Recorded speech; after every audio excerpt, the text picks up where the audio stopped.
Be appalled, O heavens, at this, and be horribly afraid. Be very devastated, declares Yahweh, for my people have done two evils. Think about that for a second. Of all the things God's people have done wrong, he says two. Just two. The first, they have forsaken me, the fountain of living water.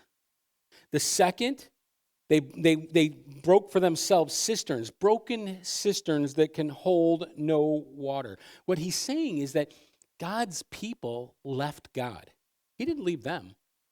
They left their source, this living water. You know what water looks like? It's this, there are times when the Rock River gets a little low, and I look out there and I'm like, boy, I sure hope the rain comes, right? I sure hope it comes. Years ago when our family went with Christian and Stephanie went to Minnesota for the very first time, our children had a really cool, once in our lifetime experience. They walked across the Mississippi River. I'm not kidding you. They literally walked across the river. It was at a trickle where we were.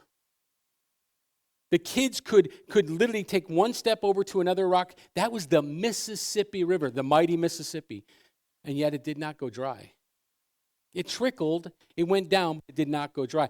This is who God is. He never runs dry. He never runs out. There may be times in your life where you're like, is he there? But he's still there. And they've forsaken him, and what did they do instead? It says here that they hewed for themselves cisterns, broken cisterns that can hold no water. And what this is about, this is they've turned to other areas that would carry things like relationships. Maybe it was religion without real. Maybe it was anything or anyone that promises. That tells you here is that these things could hold no water. Think about that. Think about what it says. Like, that's why we're thirsty. That's why we're still hurting and we're still broken.